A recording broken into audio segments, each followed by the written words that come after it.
Hi everyone, so last week we learned about using the compensation strategy to help us with our addition. This week we are learning how to use the compensation strategy once again, but with subtraction. So now I'm going to show you how we can do that. Remember, you can pause at any time or come back to watch this video again to help you. So let's take the example 37 take away 19. The first step when using the compensation strategy for subtraction is to round the second number to the nearest 10. But to round to the nearest 10, you need to know your tens first. So in the pink box on the right over here, we can see all of our tens. So we have 10, 20, 30, 40, 50, 60, 70, 80, 90, and 100. So now we can ask ourselves, what is the nearest tens for number 19? So if we look on the right side over here, what is number 19 closest to? So we know that number 19 is closest to 20, so we can circle that over here. So our next step is to write down the nearest 10, which is 20, in this box over here. Then your next step is to just rewrite the first number once again. So now we can ask ourselves, what is 37 take away 20?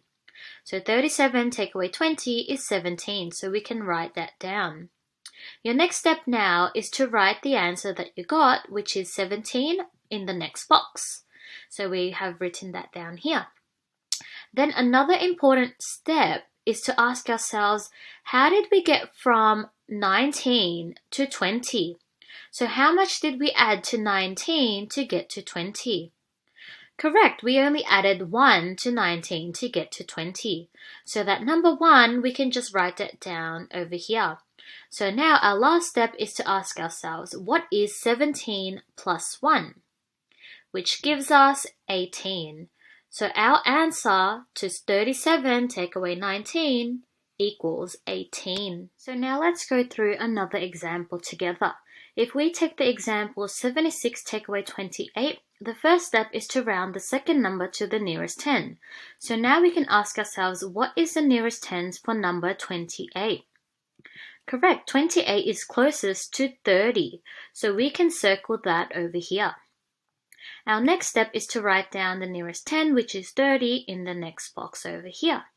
Then we can also rewrite the first number once again. So now we can ask ourselves, what is 76 take away 30? This gives us 46. So now your next step is to write down the answer that you got, which is 46, in the next box. And the next important step that we can ask ourselves is, how much did we add to 28 to get to 30? Correct, we only added 2 to 28 to get to 30. So now we can add that 2 over here in this box, and we can ask ourselves, what is 46 plus 2? That gives us 48.